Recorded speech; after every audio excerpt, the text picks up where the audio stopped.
Class 10th. Today's topic is soil as a resources.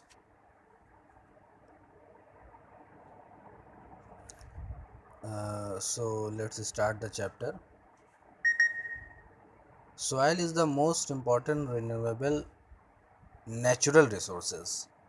It is a medium of plant growth and support different type of living organism on the earth. जैसा कि आप सब जानते हो कि ये पेड़ों के वृद्धि के लिए, नवीनीकरण के लिए, नया जीवन देने के लिए पेड़ों को सॉइल सबसे इम्पोर्टेंट माना जाता है। और मिट्टी के साथ साथ जो इस पृथ्वी पे लिविंग ऑर्गेनिज्म है उनको भी सपोर्ट करता है डिफरेंट टाइप से। The soil is a living system. It take million of year to form soil up to a few centimetre in depth.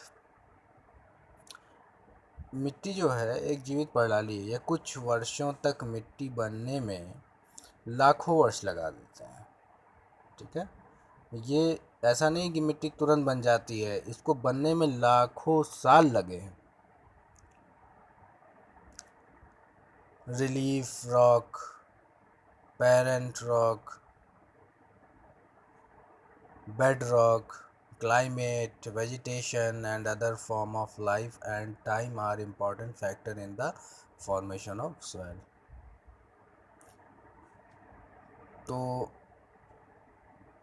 ये जो relief, parent rock, bed rock, climate, vegetation और other form of life and time are important, ये सब जो हैं important factor हैं मिट्टी को बनाने के लिए, सॉइल को बनाने के लिए, सॉइल फॉर्मेशन में ये सब इम्पॉर्टेंट फैक्टर हैं। Various forces of nature such as change in temperature, action of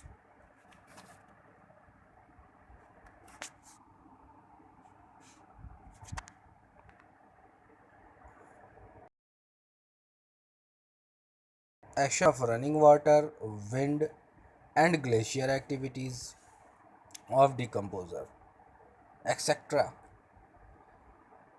प्रकृति के विभिन्न शक्तियों जैसे तापमान में परिवर्तन होते रहना, पानी का बहना, हवा और ग्लेशियर की गतिविधियाँ, जो उनके डिकम्पोज होने की जो भी गतिविधियाँ हैं, उन सब पे निर्भर करता है। Contribute to the formation of soil chemical and organic change which take place in the soil are equally important. Soil also consists of organic humus and inorganic material. क्या कह रहे हैं कि मिट्टी के निर्माण में योगदान करते हैं क्या? बहता पानी, हवा, ग्लेशियर का डिकम्पोज होना, तापमान में गिरावट। उसके बाद क्या है कि रासायनिक और मिट्टी में होने वाले जैविक परिवर्तन भी उतने ही महत्वपूर्ण हैं। मिट्टी में कार्बनिक, जिसको कहते हैं ह्यूमस, और फिर इनऑर्गेनिक मटेरियल। फिगर 1.5 देखिए, फिगर 1.5 यहाँ 1.5 में दिखा रहा है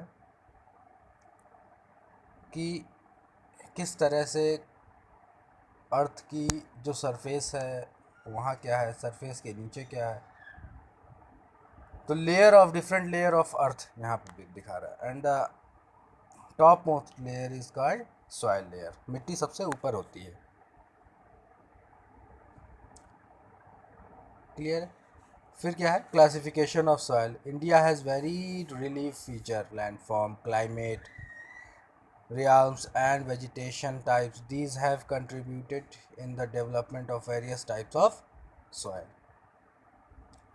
इंडिया जानते हैं आप कि बहुत वास्ट कंट्री है।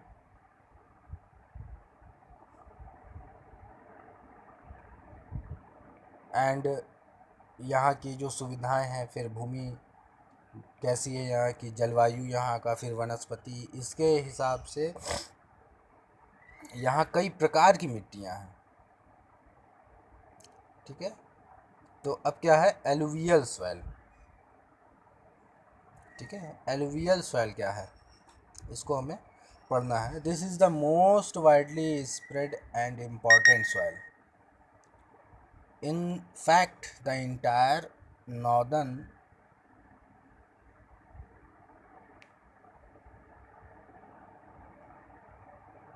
Planes are made of alluvial soil. जो नॉर्दर्न प्लेन है वो इंटायर नॉर्दर्न प्लेन्स वो एलुवियल सॉइल से ही पटा पड़ा है। These have been deposited by three important Himalayan river system, the Indus, the Ganga and the Brahmaputra. ये जो तीन नदियाँ यहाँ पे बह के आती हैं और अपने साथ जो चीज़ें लेके आती हैं, जो डिपॉजिट करती हैं, ये बहुत इम्पॉर्टेंट फैक्टर है ये एलुवियल सॉइल को बनाने में। और जैसा कि आप जानते हो कि नॉर्दर्न प्लेन्स में ही सिंधु, गंगा और ब्रह्मपुत्र नदियां हैं। इन मिट्टी में भी विस्तार होता रहता है इन्हीं नदियों के कारण। These soil also extend in Rajasthan and Gujarat through a narrow corridor. ये ऐसा नहीं है कि सिर्फ नॉर्दर्न प्लेन्स तक ही रह जाता है, उसके बाद ये राजस्थान और गुजरात तक भी जाता है, ठीक है, लेकिन बहुत नैरो कॉरिडोर है, कोई बहुत वाइड इलाके में नहीं है वहाँ पे राजस्थान और गुजरात में, ठीक है। एक संकीर्ण रास्ता है, संकीर्ण माध्यम से पतले में पाया जाता है। Alluvial soil found in eastern coastal plain particularly in the deltas of Mahanadi, Godavari, Krishna. और ये कुछ डेल्टाज में भी पाई जाती हैं, जो महानदी, गोदावरी और कृष्णा की डेल्टाज हैं उसमें पाई जाती हैं। 1.6 में एलुवियल सॉइल आपको दिख रहा होगा, ठीक। इसके बाद